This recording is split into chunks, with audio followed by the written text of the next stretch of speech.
It said everything happens for a reason, but maybe everything happens for a Reese's.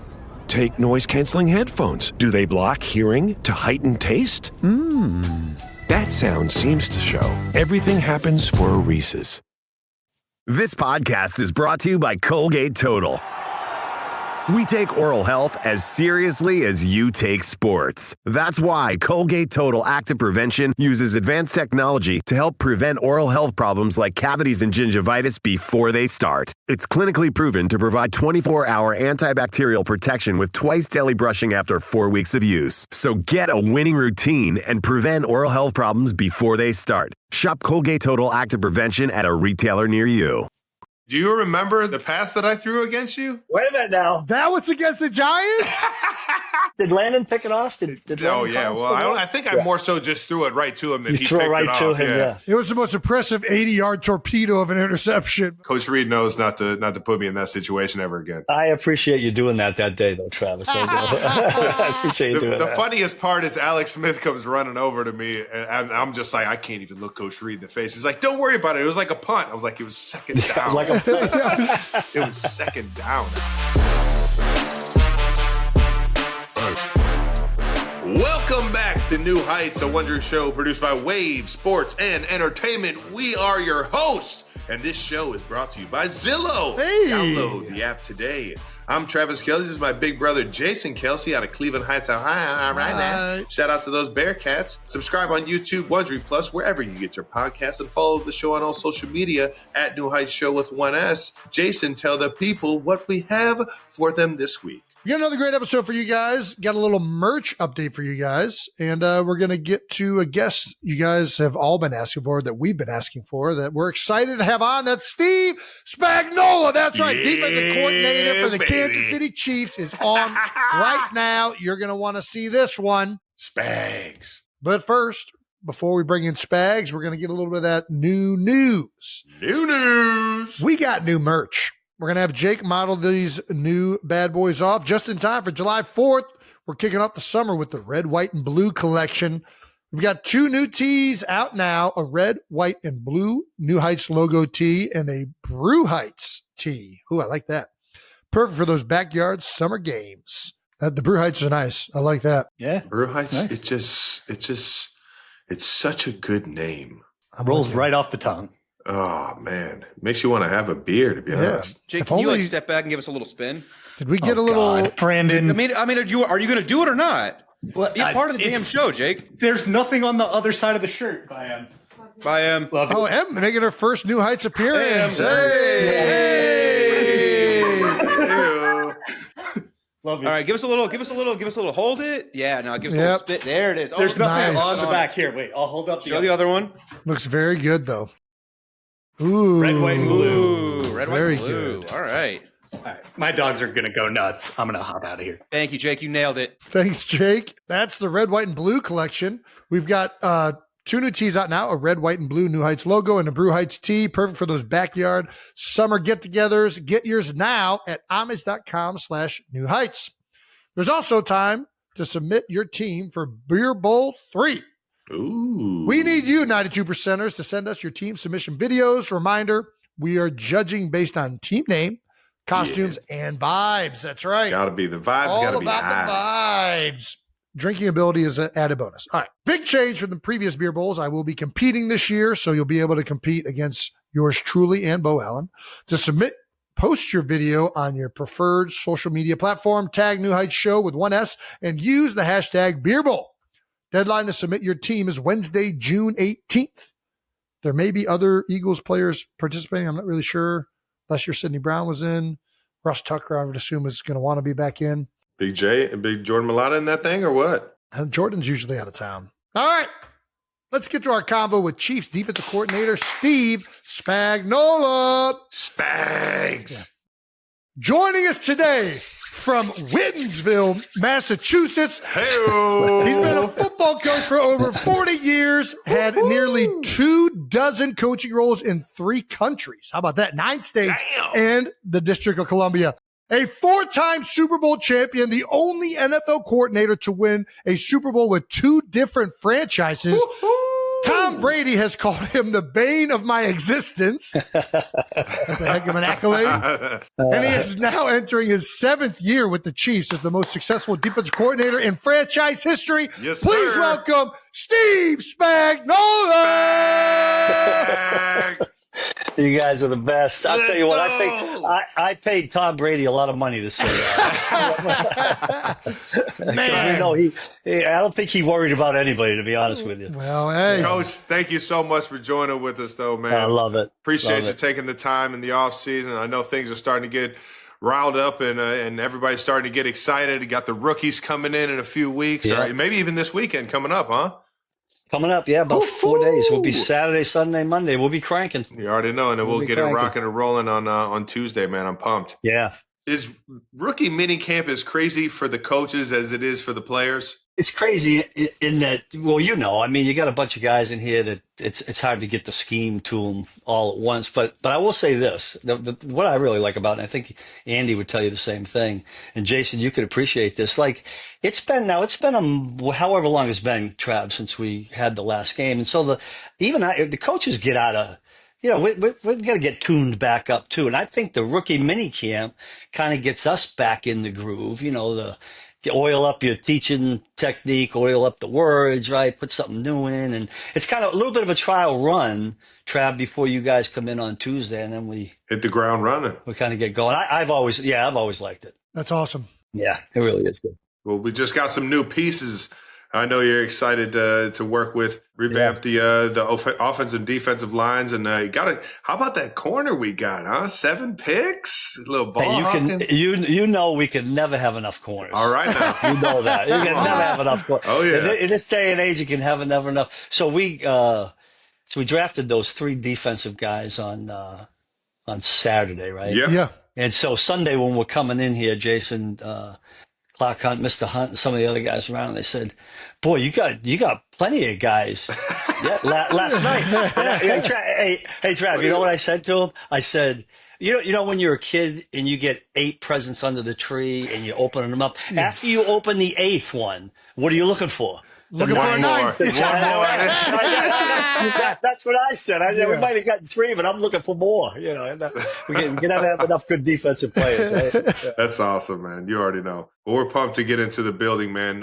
Where do we even start with this career, big guy? I mean, you've been with the Chiefs since 2019, but man, 19. That was honestly surprising to read because it feels like you just got there. But I mean, 7th year, you've had so much success there. I don't know, how's it been being with the Kansas City Chiefs, Coach? I owe that all to Andy. I mean, I've sat, was the interim head coach of the Giants in that end of the 2017 year when you guys won, Jason, and decided to take the year off. I thought it was a good time to do that. And when you do that, guys, you just don't know whether the next opportunity is going to come. But thank God, Coach Reid and I are really close, and he had enough confidence that he said, "Hey, come on here, let's roll." And it's been nothing but a huge blessing since. I mean, look, when you can be around the guys we're around, Jason, you know most of them. It's not just the Patriots and the Travs, but all these guys we have on defense, right, Travis, that are just good character guys. And just being in the building makes it all worthwhile. Now, look, winning helps. We all know that. Oh, yeah. We all enjoy Always. this profession when you're winning. But the way, Coach Reid has built this thing with the guys that he's built it with, to me, it makes coming to work a joy every day. It really does. And I'll tell you what, Coach, the first day in OTAs, when I saw this new defense and our new DC, and we had guys like Frank Clark and Tyrann Mathieu. I mean, it was a completely different look on defense from especially in the offseason. You guys. And there was a completely different energy, camaraderie. And I think just the way you like you said, Coach Reid does it a certain way. You do it a certain way as well, where you bring everybody together and really work as you bring everybody together to work together to like find one goal. And it's been so cool to see how the defense has gone from the beginning of my career to where it is now. It's so amazing how well they communicate and they all know what each other is doing. Trav, you're hitting on something, and I appreciate you saying that because I respect. I mean, you guys know football, so when you see something and say something like that, That means a lot to me. But I will tell you this, and I don't know if you guys, I think you would agree, Jason. You just got done talking about Jeff Stoutland. Our assistant coaches, now I'm not talking about the coordinator, I'm talking about the other guys, I don't think get nearly enough credit Yeah. for what you're just talking about, Travis. Like when you start talking about guys that communicate and how it kind of gels together, that doesn't happen if you don't have a D-line coach in the D-line room doing it, a linebacker, and not everybody being on the same page, and you take the egos and you throw them out of the room. And we've got guys that do that. I've been really, really fortunate that way, Trav, you know. Oh, yeah. And I tell you what, because we've been fortunate enough to go as long as we do, our staff has kind of stayed pretty much intact, because by the time we get done, a lot of those jobs are gone. But we got a lot of guys on the defensive and offensive staff that deserve to be coordinators. And I think that's as important as anything myself. I'm with you. Coach, what do you think has been the biggest thing that has allowed you to continue to have so much success? Like, listen, I played against you when you were in New York, and some of the things you did as a coordinator would give us so many fits, from the blitzes and the different looks and the multiplicity of things you'd have to be prepared for. But in Kansas City, it feels like it's gone to another level. Like and I'm not saying this just because I'm on here with you right now, and I've told this to people, the job you and your staff and everybody and the players have done in Kansas City the past 2 or 3 years on defense. And everybody wants to talk about Travis Kelce and Patrick Mahomes and Andy Reid. Me too. Yeah, we all do. We all do. Yeah. But what you guys have done over there has been absolutely remarkable. And it was absolutely remarkable all season long this past year. Is it anything that different from what you've done before? How have you continued to evolve with the game to make it so dominant? It's just been remarkable to watch. I appreciate you saying that, Jason. The easy answer to that is players. Sure. And I mean that, because if you don't have that, I might be willing to say that most coaches that make their way to the NFL got a lot of ideas, are very creative, but you can only do so much with the guys you have if they're able to do it. Now, I've said this before. I started saying this 2-3 years ago. And it's still true now. Travis knows this because he knows the guys on the other side of the ball on defense, that this is the highest percentage of cerebral players in one room, in the defensive room, that I've ever had. And when you have that, then you can do the things that you're talking about, Jason, because it's hard to do it when you don't do it up here. And do you rate that at a premium to run your system in particular? Because, I mean, listen, you got these 4-3 defenses that are playing cover 3. How much do you really got to know? But, no, that's true. You guys have many different packages, different fronts and alignments. And anyway, sorry. That is, and I'll tell you what, to Brett Veach's credit and all the personnel people, and Andy included, I mean, I value what I call football get it. Yeah. Right. You don't have to be a 4.0 student in college. I mean, I don't ask about GPAs, right? Trav wouldn't be able to play defense if we were asking about GPAs. but football get it. Like you guys know what I'm talking about. They get the game of football, and the more guys you can get, the more guys you can get in your room, that especially on defense. And Trav, the guy in the middle that we have, Nick Bolton. I already knew had to. Yeah, you got to have that guy in the middle. I mean, the entire room, legitimately, like him and Trank. And then you add the safeties and even somebody that's an outside piece that you can move around, like Trent. I mean, his understanding of the game and his understanding of offenses and at this level, those guys are at that level. Leo Chanel is the same way. Oh man, I don't think if you're going to be a multiple defense, that guy in the middle has to be that. Like, here's where I've been really lucky. So I've got Nick now. Anthony Hitchens was like that, Trav. Yeah, when I first got here. When I was in New York, I had Antonio Pierce. Pierce became a head coach in this league. I mean, Jeremiah Trotter was really good. Kelvin Shepard is now the defensive coordinator of the Detroit Lions. He was a Mike linebacker for me in New York. So if you've got those kind of guys right in the, it's like the center and the quarterback, Jason, on offense, right? I mean, All right now. I mean, if you don't have that guy, you can't do all these things. Yeah. It reminds me of what Philly went through this year. We haven't had a great off-ball linebacker in a long time, like a game-changing guy. And what Zach Bond brought to the defense, it was so apparent how much better it made all 3 levels in playing in sync. And it feels like connecting it. Whenever we watch Nick on tape, it was just so apparent how much of everything he was helping orchestrate and get lined up, and just a tremendous amount of respect for that guy. I bet if you talk to all the other guys, I mean, he makes the other 10 better. Like he's telling the D line what to do, and he's signaling back here. And listen, when in doubt, I tell him do whatever Nick says. Just do whatever Nick tells you to do, just do it. You know? It might not be exactly the way we put it. But at least you'll be sound. At least you'll be sound. That's exactly right. Everybody be doing the same thing, but we got a lot of trust in Nick. Good. We just had the draft. Do you want to talk about any of these guys in particular? What do you think of this D tackle from Tennessee? What's your strengths, Omar? Well, I'll tell you what, he's you know who he's a little bit like, Travis, is Turk. Okay. Ooh, Turk Wharton. nice. Yeah, a little bit like Turk. Yeah, we lost Turk to the Carolina Panthers, one of my favorite teammates of all times from St. Louis. Yeah, I love Turk. But this young guy, Jason, is a movement guy. It'd be really good. The defensive end, Galletti that we got, I think he could play anywhere. He's one of, and both these guys are real smart. The corner, Noah Williams, the same way. And then we got a linebacker I think is going to be really good. But all these guys I feel like, will fit in the rooms they're going into. I think they will be kind of the mold that we were just got done talking about. They have football, get it. And again, give Brett Veach and his crew a lot of credit because they come around it. What's great, we collaborate better here than anywhere I've ever been. I'm talking about personnel and coaching, and I think that is one of the keys to the success we've had. Heck yeah. Coach, you just said you look forward to all the players when they're getting back around, not just the veterans, but these rookies when they're going to come in. Is there anything right away that you look at and that you love to see out of like a young play? Like, what's that attribute that you're like, man, this is the guy I want on the team? This particular camp, I'll be keeping my eyes on those guys that pick it up the quickest. Now, we actually listen. Some of these guys are coming in here; they're going to be swimming. Right? Sure.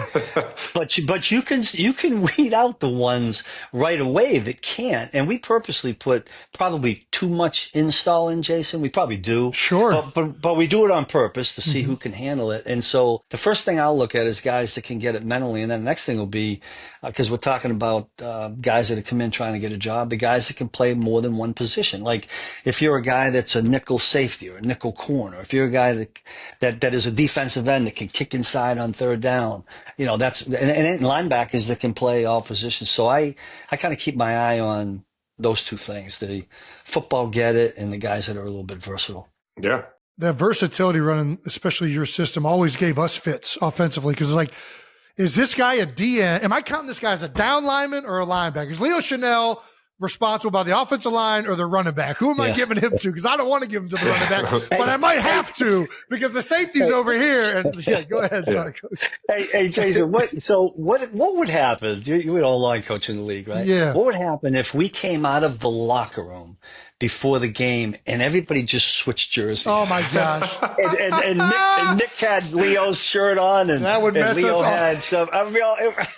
Because you're working off of numbs all week long. Absolutely. Going off of numbers. You got a Rolodex. Yeah. You're like, okay, 42 and 50, 52 and 54 are down. We consider them this. We consider them that. Especially when it comes to those situational downs where the packages are so much different than the base personnel. Oh, yeah. Hey, Trav, I want to do that someday. Maybe at halftime. just do it at practice one time. You'll get fined by the NFL. Yeah. Just eat it. Just to see what happens. There's definitely a fine. So for everyone listening who doesn't understand this, the way protections work offensively, a lot of it is based on personnel and matchups.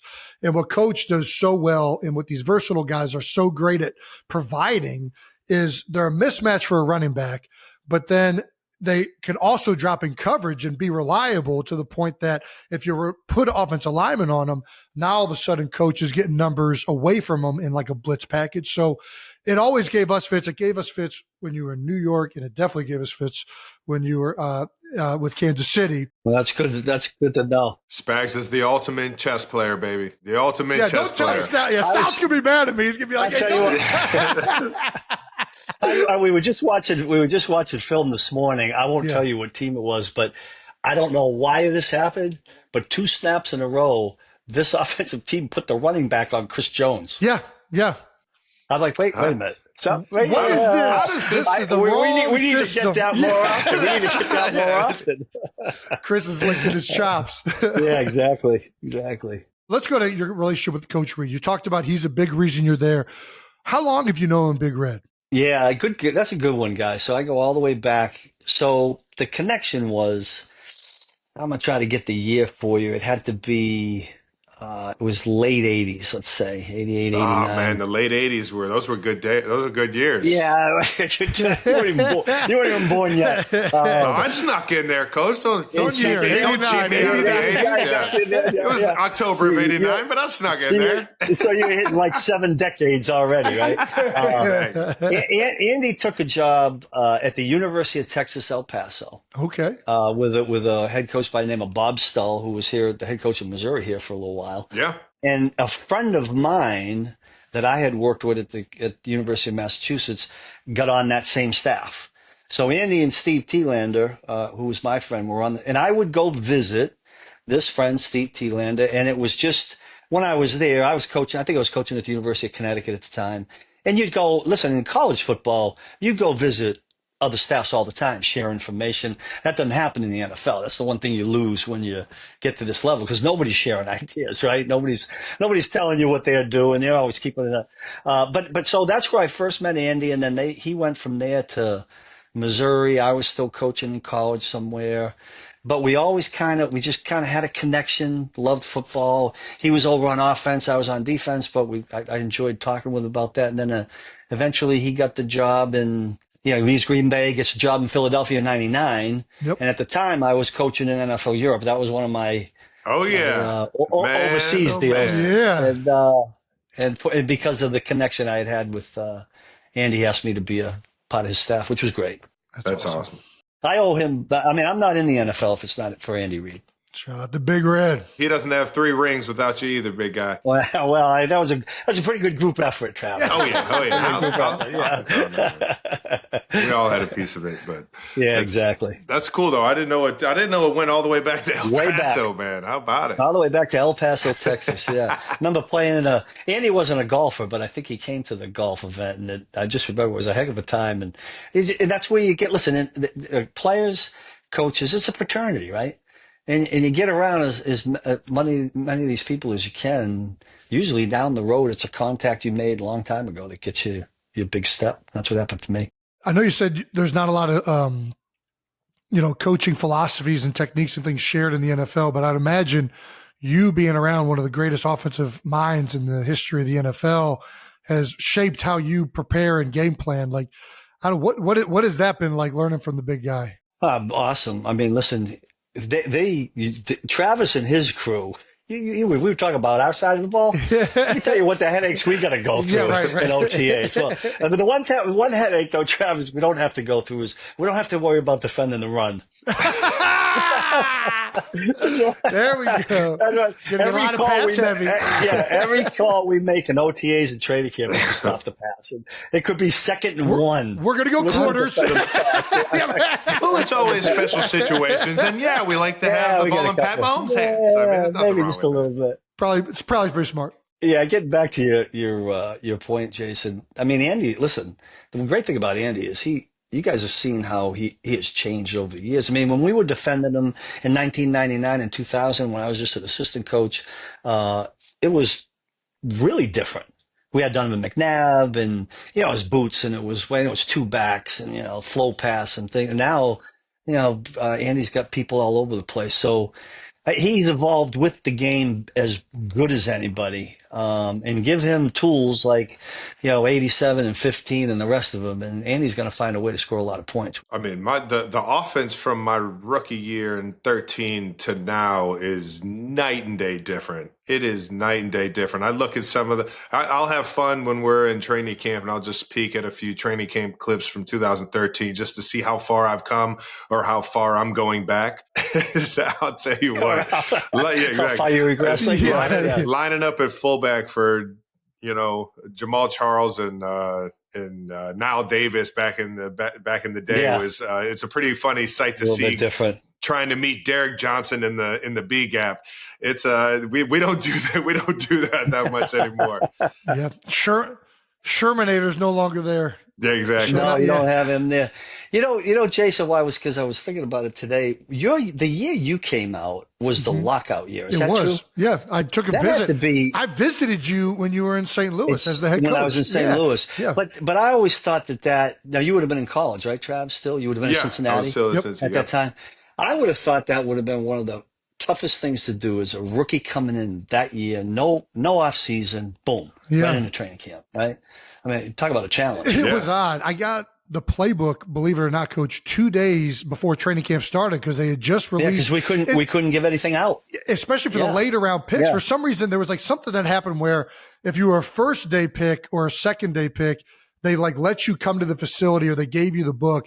But There was 1 day. They That's allowed what it was. 1 day. That's what it was. Because we drafted Sam Bradford in that draft, and he was able to come to the office for 1 day. Yep. And then that That's was it. so Then crazy. they locked everybody out again. It was nuts. Yeah. So yeah, I remember showing up and I got into a really fortunate situation because Howard Mudd wanted a more athletic center. So I had an opportunity, but it was swimming. It was swimming for sure. And we were running like in Cincinnati, we never had run these 2-back plays. And we didn't do a lot of 2-back offense. That wasn't a staple of what we were doing, but like Is that right? Fox 2 run and Fox 3. And I'm Yeah. like, what are all these? I don't know what this is. 7-man protection. That What's was that? that I've never run system. 7-man. Yeah, exactly. So it was a learning curve for sure, but it was fun. It's funny when you say that. So it really, the college football has, all of that has kind of made its way now into the NFL, right? Oh yeah, 100%. That's kind of how it usually goes the other way, but it kind of went that way on the open, on the no huddles and all the. I think it was around 14 or 15 maybe that we brought in I believe he was the head coach in Nevada because he was running that air raid offense. Chris Alt, was it Chris Alt? Yes. So we were bringing in coach and he was like kind of like implementing some of the stuff that he was doing, knowing that Alex Smith that we had at quarterback had ran that spread offense in college under Urban Meyer at Utah himself. So that it's sort of made its way in, and then all of a sudden these RPOs come in, and Chip Kelly over in Philly actually brought a lot of those RPOs and spreading the teams out. Nick Foles throwing 7 touchdowns a game over there in Philly. That was a fun year. So Jason, and Travis, you probably know, when I first went to Philadelphia in 1999, I worked for a defensive coordinator by the name of Jim Johnson, who is legendary in Philadelphia, right, Jason? Oh yeah. Yes. Yeah, you guys know that. So I can remember it was probably early 2000s because we're talking about how this football changed. And you know how, Trav, on Saturday nights when we have our snack, that the college games are on. Yeah. Oh yeah. And we're always watching the college games. And I can remember sitting there with Jim in one of those years and watching a college game, and they were running option football, and Jim going, "This is in 2000 now, right? I'm sure glad we don't have to worry about all that option shit." Really? I don't want to be dealing with all that. And lo and behold, 10 years later, 12, 15 years later, and God bless him, we lost Jim, and he wasn't coaching then. But now it is all in this league, and we all got to worry about it. It makes it challenging. Yeah, and the quarterbacks are much more dual. All of them can run and move to a certain extent. And do you think it's reverting back a little bit though? This air raid offense, spread stuff. Now you're seeing, what San Fran and the Shanahan offenses are doing so well. Detroit, Philadelphia obviously has been running the ball. They're still doing the zone reads, but they're finding ways to implement some of these smash mouth concepts that have kind of fallen out of favor. It's funny. I keep, I'm listening like you guys in the off season to all the talk, and will it convert completely back to the way it was? I don't think so. I think throwing the football is still so exciting in this league. Defending, throwing the ball is still exciting. Yeah, but I do think you will see more teams. Maybe the percentages of running will go up a little bit. But not everybody's going to have a Saquon Barkley. Yeah, everybody's looking at that right now. But those guys are tough. I guess running backs really are important. Yeah, I guess so, right? And offensive line, right? And offensive line. Offensive coaches are really smart in this league, so they'll go with anything that's working. I think there'll be a little bit more of a turn toward. I don't think anybody will get away from winning games ultimately with throwing the ball. That's all, and especially when, let's face it, most of the time the great teams are close games, and close games come down to so often, and this is why Pat has been so successful in you guys in Kansas City. You guys, I mean, how many close games you guys closed out last year that were one score, just like unbelievable, whether it's a block kick or a late minute. I mean, it was unbelievable. All 15 of them. I mean, literally. That's the truth. I mean, some of them you can't even explain, Travis, when you think about it, really. I mean, how did that happen? Who knows? I still don't know how the hell Leo got that block in Denver. So crazy. Called it too. Yeah, he did. Yeah, right.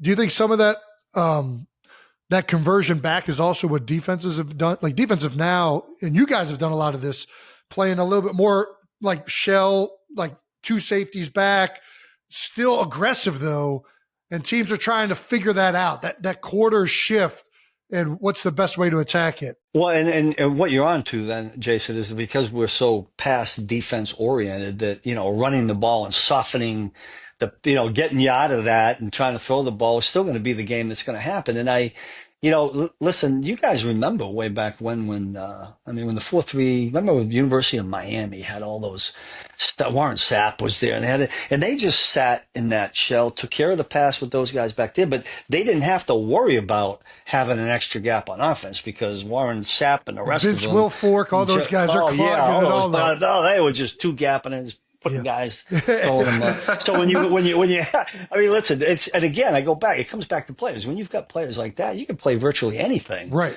and be successful. Now, when you're not quite as stout up there and you're trying to defend the pass and you guess wrong and they run the football and it's a 12, 15-yard run and then you got to change it up. And that's where the game gets a little bit tough. I think you'll see more of that though, Jason. I agree with what you're saying. I really do. Yeah. All right. Before we move on from Coach Reid, you got any like favorite Andy Reid stories from back in the day, or any gold? You can tell us to keep it kicking, but I had to at least ask. Well, I will tell you this, Travis, and you'll be able to appreciate this. So now I get the job in '99. There 2 years. About the third year, Travis, is when I met Maria, my wife, and you've met Maria. Of course, yes. And she's legendary, Jason, for the food that she makes. But so now I'm going to sit. I think I was like quality control, or maybe I had become the safety coach or something. But I'm trying to climb the ladder, right? So the one way to climb the ladder is to keep the head coach. You stay on his good side. So right. On Fridays when Maria would make whether it was banana pudding or the sweet potato pie or whatever, I'd always sneak one of those bad boys, maybe 2 or 3 of them, put them in the head coach's office, right? Hey, coach, these are for you. These are a whole separate package, Just if you need some fuel to get you through the evening. Hey, Travis, maybe that's why I got the chance to come here. There we go. Yeah. It had nothing to do with my coaching ability. It had to do with the banana pudding. That is too funny, man. That is the fucking golden Andy Reid story. I don't have any good dirt stories or anything. No, that was golden in itself right there. Yeah, I love Andy. You know that. He's the best. How did it all start for you in the coaching world? How did you know you wanted to get into it? Was it always a passion of yours, or? Yeah, I'll tell you what, Trav. I can go back to. I remember being in high school. Now listen, you guys know I didn't grow to be big like you dudes. So I didn't. What's going to be? We all wanted to be pro football players. Or I grew up outside of Boston, so it was either that or hockey. That wasn't going to happen. So there we go. Bobby Orr, love there Bobby we go, Orr. baby. So I decided that I did want to coach, and I went to Springfield College in Western Massachusetts. It was a big phys ed school, had pumped out a lot of coaches for that reason. And listen, when I went to college, my goal was to go to college, play Division II football, get a phys ed degree, come back to my high school, teach phys ed for the rest of my life, and coach high school football. That's a pretty good gig. That was why I went. That was the Yeah. gig. That's what I was going to do. And then along the way, I got there, and that school had a lot of guys that had graduated and were coaching in college. And so I got to meet those guys along the way. One of them was at Wake Forest, and this guy was at Boston College. And so that kind of sparked my interest. And so I kind of set my sights on coaching in college football, which I did for 15 years. And, in the back of your mind, look at you're hoping that maybe someday you get a break and coach in the NFL, but then you were looking at a, short white dude from New England. Who the hell's going to hire that guy to coach football, But luckily, we go back to the story of the connection with Andy that I was able to get a break. But Trav, it's always, my mother was a teacher for 35, 40 years. So I think that bug of teaching and helping other people and being able to see somebody go from being non-skilled or slightly skilled to getting really good because you've helped them, that's kind of always been there, and that's what I enjoy. That's what I really enjoy about it. Yeah. Oh yeah, that's awesome. What did your mom teach? She was actually a special needs teacher, so so that takes a little bit of patience. Yeah, you ain't lying. English and special needs that she had, and mostly the junior high and elementary school levels. Gotcha. That's awesome, man. Shout out to Mama Spags. Absolutely. Yeah, why not, right? Yeah, I got to. She pointed me in the right direction. Yeah, there we go. We all needed that. Everybody needs that. We all needed that. Yeah. Well, you won your first Super Bowl in 2007 as a DC with the Giants against the undefeated New England Patriots.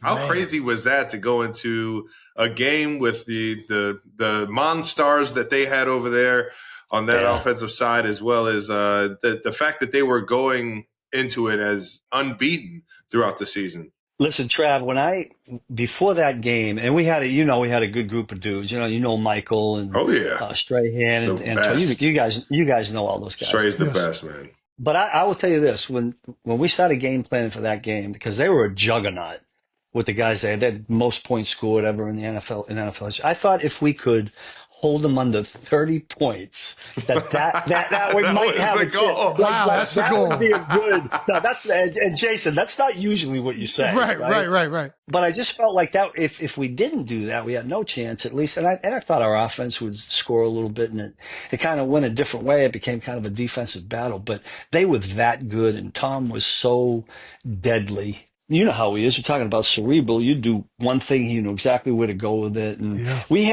there were 2 or 3 wrinkles. And in every game, we always do that. We change 2 or 3. They don't always work, Jason. You figure out a way to pick it up. But the 2 or 3 key things that we had actually worked in that game and made a huge, huge difference. The guys executed them perfect in critical situations. And I think that kind of built our the best thing that happened that year. And really, and I think Mike Strahan and the guys would tell you this, Trav and Jason, that the key to having the confidence to beat them was when we played them in game 16. Yeah. They beat us in the final game. They went 16-0. We just it was a slugfest, and we were right in there. And our guys, I remember Justin Tuck walking off the field. I vividly remember this. We were in the end zone at Giants Stadium, and him saying, "Coach, if we get to play them again, we can get these guys." Like he just walking away, he felt that way that day. Now we didn't know that, fast forward a month later, we were going to be in there playing the undefeated Patriots, but that our guys had that kind of confidence going into it. And when you got the leaders breathing and speaking confidence like that, man, it just oozes into everybody else's like veins. Yeah, we just got on a roll. Justin Tuck he's one of those guys. So do you guys know Justin? Oh yeah. He's the real deal, man. Notre Dame guy, smart. You talk about another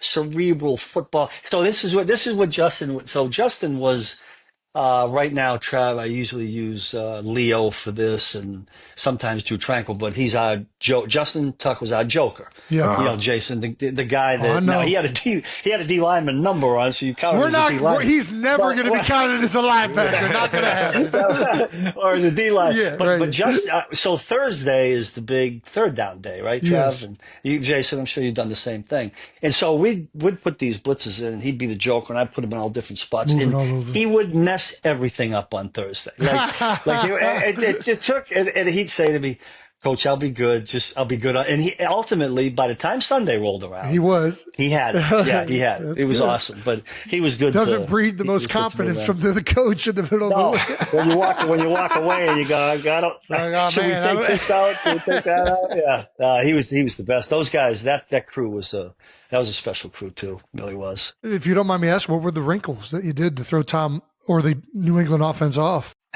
Just give us one. Well, Just there give us was one good one. okay. The one we did was, and you guys will know this. So I like to run overload pressures, right? Yes. So photo side, Free and safety we had will or nickel Mike and or whatever. Yeah, yeah. and typically the linebacker away from the overload, Jason, would kind of Mug sugar up. up, and then and he's pulling out. Yeah. And the minute he pulls out, everybody turns over that way. So that particular game, I said, look, the first time we run this, Antonio was supposed to come. I said, Antonio, you don't go as the Mike linebacker. And Kavika Mitchell did what we call a coffee house. He made it look like he was, but he ended up going. And by the time he turned and went, nobody picked him up, and we got a sack out of it. So The old coffee house. yeah, exactly. And we did it early enough, I think, where once that happened, and it's something you would practice for 2 weeks, right? I think the guys go, oh, holy shit, that worked. Yeah. That's great. We're on a roll, right? Let's do the next thing. Let's do the next one. So that helped that it worked on that particular day. They don't always work, like I say, but that was one of them. And just blitzing that guy once makes us be honest with it.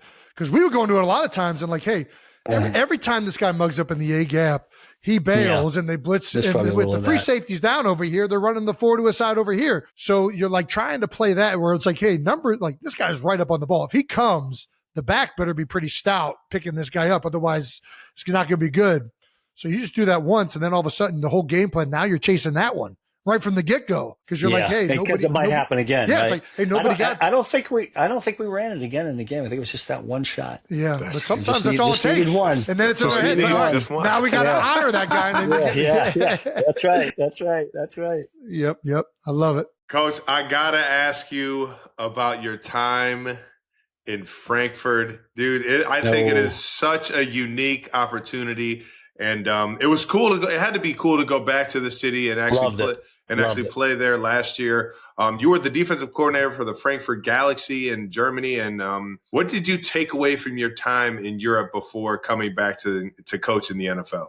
Yeah, listen, first of all, because it was from there that that Andy called me. I was going to go back the next year in '99, back to Frankfurt. Really? How about this? You had that much fun? You had that? You'd love those schnitzels that much, huh? I was good. Well, here's the thing. I actually, at the time, I think I was living in Toledo, Ohio. I was in Ohio. You guys know baby. Yeah. I took a German class to try to learn a little bit more German because I thought I was going back. I learned nothing. I learned Dankeschön and Wiener Schnitzel. That was about all. What else do you need? What else do you need? Yeah, you only learn a language if you're over there and you're speaking it. But listen, I spent 2 years in NFL Europe. 1 year in Barcelona, Spain. That was in '92 or '93, and then in '98 in Frankfurt, Germany. And those were two of the funnest, most enjoyable coaching experience. And one of the reasons, not only being over in Europe and seeing all that, that's kind of cool. You guys have been there, and everybody should go travel abroad because I think it's great. I love it. Yeah. But the other thing was, remember this now, the guys that we were coaching were all guys that might have got cut from an NFL team, right? That were looking for another shot. And so they were it was the most motivated, in tune, embraced group of guys you could have because they were all trying to get somewhere else. It wasn't like they were chasing money. They were chasing another opportunity of playing football. So I valued that. And to go back, Trav, with you guys it was 2 years ago we went? 2 years ago. To Frankfurt. And it was at that same stadium. You know, the last year I was there, we played in the World Bowl. We got beat by the Rhine Fire, but it was in that stadium. It looked completely different when we went back, Travis, because it was different when I was there. But it was a great experience, and some of the people were still there that did remember that I coached there. That was really not as cool. I wish that league. I wish it was still. Listen, Jason, I'm telling you what. You talk about developing old linemen. Yeah, that league was great for it. You know who was just over there was it's not NFL Europe anymore, but we just had Joe Thomas on. He was coaching over in Munich last year, and he said kidding. He loved it, and Absolutely in particular the Yeah. O-line guys, and you're taking these guys that are new to the game, and it's a little bit different than what it was with NFL Europe, but he still loved it. I went over when I first got here, Trav, in 2019. I went over to Italy to do a camp with some coaches from the Chicago Bears. It was a tie-in with one of the coaches for the Bears was an Italian guy coaching that league. When you go over there and you work with European people that are into American football, you have the most captive audience. They're dedicated. They're into it and they love it. And listen, the level is completely different, but Sure. I just think it's great. I wish the NFL Europe would make its way back, but anybody that's ever gone over there to do that, just like Joe Thomas did, have always come away loving it. Yeah. Let me ask you this. Do you think we'll ever see a division over there? There's been talk of it. Ooh. Maybe one team in London, one team in Germany. One in Milan, one in Dublin. It'd be fun. First of all, I would love that. Number one, but the thing would be, all right. So here's the hard part. You can go to let's use the Dolphins. Yeah. You go to Miami. You're a free agent, right, Trav? Yeah. You go to the Miami Dolphins for X number of dollars, Yeah. or you could go to London for X number of dollars, which is basically half because London's pretty expensive. Yeah. I mean, you got all those dynamics that kind of make it tough. But I sure wish they would, tough, Jason. yeah. I think it would be terrific. It make the game global, right? Yeah. I think it would be great. And it's starting to feel like, from what Joe was telling me, from what you're telling me in Germany, like I think the global demand for it is higher than it's ever been. Yeah. And like when we go Yeah, over to London, I mean- it's insane. I mean, it feels like an all-star game because there's It people really in does. jerseys from all over the That's place. true. But That's true. it's pretty cool. But I don't know. And the only time those trips are really fun, though, Trav, is when you win. When That's you don't right. win, That's a good point. You gotta- That's a good hey, point. no Plane good. ride back, It's like, baby. That is it's like that Never going sucks. back. I never want to do that again. You know, you gotta win. You gotta win. That's how it always works. Been fortunate. We won all our international games. So We did. We've been fortunate. let's get to our last segment and get you out of here, Coach. We appreciate your time, but we got Yeah, one this is last fun. segment called "We Gotta Ask." But you don't gotta answer. We always end the combos. You can either answer it or you can tell us to kick rocks. Yeah, I can plead not guilty or There you go. Plead the fifth. plead the fifth. I can plead the fifth, right? I can plead the fifth. Yeah. All right. What was your initial reaction to Justin Reid's "In Spags We Trust" T-shirt? I was trying to burn those so quick, Travis. I could. I mean, listen, humbling, so humbling. cool. I love Justin; he's the best. But The every absolute time I had best. to shake my head. That's just hard for me to see. Yeah, I was trying to burn them up. No, man. You know I had to get one of those things. I know you're the best. Those things were selling like hotcakes, Coach. So cool. I don't know about that. So you don't have one yourself? You didn't just sneak I one do for not- old memory? I can honestly say I don't have one. That's too funny. I can look at my face. I can look in the mirror and see that same. I love it. So you're talking about Maria being a tremendous cook earlier. She's known to cook an Italian dinner for the players that have the best hit every win, and it's called the Cram Award. Is this real? Oh, yeah, When that's real. When did this start? That is real. And who gave her that idea? So we've always had an award. It's been called different things, but 2 years ago, because it's been 2 seasons now. My wife loves animals, and so she gets on these videos, and she found Tony Baker is a comedian. He does these voiceovers, Jason, of like, just imagine two rams. You know, they're doing this, right? But he's talking through. They're funny. They're funny shit.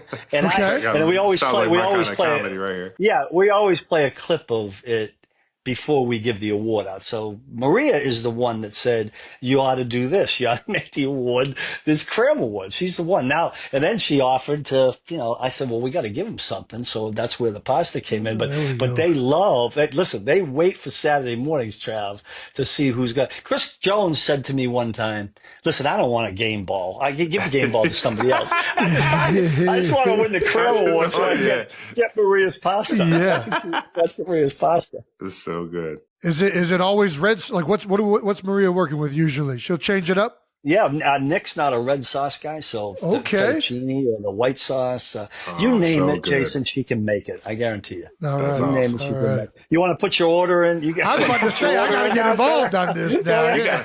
You're going to jump in on that bad boy. I mean, we've done it everywhere we've been, and when we were in New York and we would do it for the defense there. The old lineman, Jason, found a way. They got the Friday. They thought because I heard later on that for some reason all the defensive guys weren't getting the banana pudding. Yeah, like, what's going on here? It was Chris Snee. It was Snee, and it was O'Hara O'Hara, Sean O'Hara. All those guys were getting Deal. yeah. Oh, Deal was a big part of it. He was a big part of it. And what about? Hey, you got to feed the old lineman, right, Trav? It doesn't matter what. Come on now. You got to take care of the old lineman. Just like you knew to take the pies to the head coach, the offensive linemen know where the pies are coming from. They know where where to get the pies. They sniff it out. That's right. That's so good. I got to ask you this, Coach. What was your first impression of Travis Kelce? Oh, God. Well, the first impression would have been having to defend him when he was playing, and that was like, what a headache! Like, we got to go against this guy. Now, Trev, I think the one game when I was in New York, I think I got fortunate because one of your wideouts didn't play, and we were able. Jason, we put like 3 guys doubled on Travis Kelce, at least doubled, might have been triple, but. Landon Collins plus the linebacker plus exactly, all over the place. We weren't going to let 87 beat us, but and then when I got to meet him here, I mean, listen, I'm not saying this because you're sitting here, Chad, but you're one of the purest, down to earth megastars that anybody could ever meet, and I just think that's a great quality for both of you guys to be who you are and what you are in this world and to just be regular guys. I mean, look I'm sitting here with the Kelce brothers. No, you're the best. That means the most coming from me, Coach. Here's what I would say is don't ever change. Yeah. Because you guys you're the real deal. And I know you won't. You got it, Coach. Do you remember the pass that I threw against you back in 2000? That was against the Giants? Oh my gosh. Man, I remember it like it was yesterday, and now I see it more than ever. Coach, did Landon pick it off? I think I more so just threw it right to him than he picked it off. To him, yeah. It was the most impressive 80-yard torpedo of an interception, but it was. Well, he was going back to his Cincinnati days. That's right. That's exactly why I was in playing Wildcat. Yeah, exactly why I got moved to the tight end. Hey, Travis, have you thrown? Well, you have thrown since, but I mean that season. Did the boss go back to the well on that one? Well, you got to understand. I went gung ho, and I decided to. I had one read, and it was throw it to Tyreek, and Tyreek looked like he was double covered, so I looked to the backside. Back across the field? Back across the field where Coach told me not to throw it. You don't have a progression, Travis. You have one guy, and then you run the football. And I was just like, man, I'll tell you what. I don't know. I can do it. I'm just going to assess the defense. Yeah. And as soon as we got into a funky formation and the linebacker at the time, I forget the linebacker at the time, but he immediately checked to cover 2 to just kind of. It would have been Kevin. I think it was Kelvin Shepard. Yes. And it was just kind of just to make sure that they were prepared and ready for anything because we were in a weird formation. And sure enough, I get the ball. I see the backside safety kind of close on Tyreek to the point where it kind of felt like I was hoping that would happen. Yeah. Just so I could go and do my own thing. He wanted to go a little rogue and show everybody he knew what was going on. Coach Reid knows not to put me in that situation ever again. I appreciate you doing that. I appreciate you doing that. The funniest part is Alex Smith comes running over to me, and I'm just like, I can't even look Coach Reid in the face. He's like, don't worry about it. It was like a punt. I was like, it was second down. It was second down. Alex. Good positivity, Alex. Second down. Yeah. No, you guys got us that day. Let me ask you this. Other thing that Travis is known for is laterals out of nowhere. Do you think that's an underutilized offensive tool? Is that difficult for defenses to defend? No question. But I'm not sure I'd want anybody other than Travis doing it because that's a tricky deal. From when I see it, when you're doing it, Travis, I go, everybody's hearts out for a second. That's all good. But no, that's for like I watch these guys do it in practice all the time, and I think Travis, because the other guys now know that you're capable of that. They're aware. They get around. I've watched that kind of develop while we've been here. It wasn't always like that, but then once they know that when 87 gets the ball in his hands, he can do something special with it. And that was the one. What was the one, Trav? we had that we were offside on? Oh, Baltimore. Oh, not Baltimore. Buffalo. Buffalo. It was Buffalo. It was Buffalo. I think 2 years Because that ago. was Yeah. sweet. That was so a good. sweet I play. I felt that it was man-to-man coverage, and Oh. and I don't know what was that was the best. Now that was the best throw of my NFL career right there. I threw that one about 30 yards across the field. But, That was awesome, man. yeah. I figured then we were in. We were good. That was beautiful. It's like you're playing with Larry Bird. You got to have your head on a swivel. Be ready for it, right? And Jason, going back to your point about practice. Now with Travis doing that in practice, because I think I see a little bit of that showing up from other people. Detroit did it a few times this year. Yeah.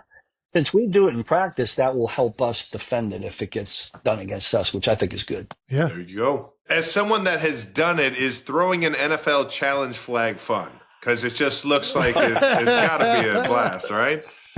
Or running down and calling a timeout when you're not supposed to, like I messed up doing last year. I'll tell you this, because I was a head coach for 3 years. That's one of that's a pressure-packed, tough thing to do and to put on coach. I mean, listen, you gotta trust the person you got upstairs, right? If you can't see it, you gotta feel good. Because nobody really wants to throw that thing and have it get overturned. And every wide receiver is going to come over to you and tell you that they caught the ball. Absolutely. Now I had that happen when I was a head coach, come running over, and I think it was my first year as a head coach, so a rookie head coach. But if he's saying he caught it, he must have caught it. So the flag goes out, and sure as shit, incomplete. Incomplete. But they all want to say that. Thanks for the tip. But you know what, Travis? Listen, I'm sure Coach Reid does this with you. There are certain guys, I'm sure, on his offense that he trusts that if they say, I caught that, and he didn't see it or they didn't see it, then I'll bet you he's throwing it because he just believes in, somebody's not saying it just to say it. And vice versa. I promise you, I'm not going to be that guy that tells Coach Reid I caught the ball and he has to win. You didn't. If right? it's a question, I'm just be like, Coach, I'm not going to lie. I have no idea. Yeah. You're going to have to go to somebody else on this. Yeah. You're going to have to ask Phrase up there. Yeah. Yeah. But it's a chat. That's a tricky deal. It is. Do you have a favorite Super Bowl win of your 4? Oh, well, listen. Well, let's put it this way. So back when we won in 07, and that was a great Super Bowl win. So it's the first. You know what I prayed? That wouldn't be the most special moment in the NFL. And fortunately for me, other ones came. Because if that was the peak, I mean, at the time I was 47 years old, so I had a little bit more time in the league. But every time you win one, that one at that time, right, Trav? I mean, that's the special one. I mean, and then but they all kind of rest on their own. Yeah, they have their own place for sure. Yep. I'm with you on that. I will tell you this, Jason. The one when we beat the Eagles a couple years back. I know. I will tell you this, Jason. I still was not happy because you guys scored too many points. You know how I am, Travis. It's about not giving up points. So that kind of ate at me, even though we won the game. You bowed up. Being in the locker room. You bowed up when it mattered, though. Well, yeah, I mean, but thank God our offense scored as many points as they did. No doubt. Man alive. We've had this conversation before. It's hotly debated on the internet. As defensive coordinator, do you think the average person could get 1 yard in the NFL? Just he put somebody out there. Can they get a yard? Take somebody out of the front row and just throw them in there and see. and that guy's for real. And put pads on. It's a legitimate game. Chops. No, I don't think you can. Our guys are too good, too big, too fast, too strong. I mean, come on. You got to know how to set up a block. You got to know how to, there's so many. It's not as easy as these guys are making it, man. Do you guys remember the show? Didn't they have Pros versus Joes? Yes. Oh, yeah. Great show. Yeah. Oh, yeah. You guys ought to be on that. Jesse Armstead, you guys know who Jesse Armstead is? He's a linebacker in this league. Real good friend of mine. He's great. He's a University of Miami guy. He was on, I got the clip somewhere because when Jesse was with us in New York, I pulled it out. But he was on Pros versus Joes. And this guy came out, I don't know who the dude was. He was in Jesse's face. And I'm gonna tell you what, man. Jesse near killed him. Yeah. One shot near killed him, and I was like, holy cow! But I thought that was a funny show. That was a pros versus Joes. Yeah, I love it. No, that show was one of my favorites, man. yeah. It's hard for guys to do that and, I don't know, come back to play in the NFL. But that show was a blast. So hopefully they can remake that thing. Yeah, I thought it was that one. I guess it went away. I haven't seen it in a while. Yeah, I haven't seen it either. Who was the toughest player you ever had to game plan for in your career? Well, I mean, listen, Tom jumps out there I was about to because say, because he was Tom Brady, and we had some pretty good battles. But I will say this: these quarterbacks nowadays that run and pass, and Travis, it seems like we see them every week. Do you know what I mean? To me, they're so if you got the quarterback that's smart and intelligent, can get you in and out of a bad play or into a good one, that can throw the football and that can run it. And they're in this league Yeah. It's now. deadly, There man. seem to be more and more. To me, that is simply the toughest challenge. You can double a wide out. I mean, listen, if it's the running back and you want to overcommit, you could take away a running back for certain periods. But when the quarterback can do all of that, That's what I always felt. And listen, I think Saquon deserves all the credit he can get. But I've said this multiple times. When you have a running quarterback, it forces the defense to play it honest. They can't cheat to get those numbers right. no question. Where are you going to give at? You got to be in some place where we're going to have leverage. And that has opened up so much for the Eagles and in my time there. And it's the same thing. It's happened across the league with Lamar. It's even Josh Allen. Like all these guys, yeah, they're all doing it. Patrick does it. Listen, third down to me, I love third down. We take a lot of pride in third down. And to me, when you can win third down, you got a pretty good chance of keeping the points low. When you win third down on offense, you're going to score points. And when you add to defending on third down that the quarterback can pick it up with his legs for 7 or 8, that makes it really hard. Because there's certain things you can't do and open up a lane for Josh Allen to take off and get 8. Or, Jalen did it in the Super Bowl. I thought we had really good coverage. You get the perfect coverage, but he finds a pass rush lane and boom, he's a first down because he gets it with his legs. Those are the challenging guys. Well, we always ask everybody that's in the NFL this question. What was your welcome to the NFL moment? Ooh, welcome to the NFL moment. Okay, you ready for this one? Yeah.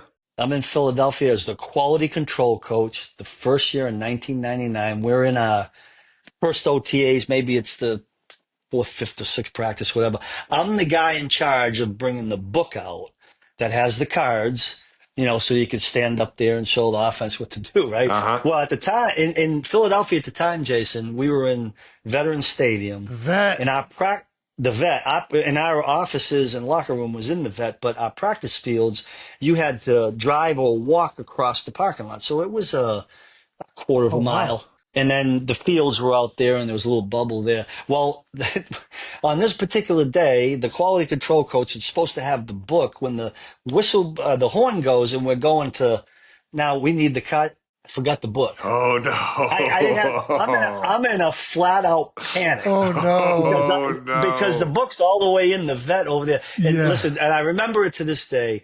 Jim Johnson was terrific. He's like, no big deal. He walked over to the quarterback coach and said, listen, give us a little bit of this, give us a little bit of that. He ran 10 plays and then the offense goes now, right, Trav? They were up. So at that time I was sprinting, through the parking lot to go get that book. And I got back before the next period began. But that was one, I thought my NFL career was done. That's amazing. I would have been in God. pure panic. I'm panicking right now just thinking about being in that situation.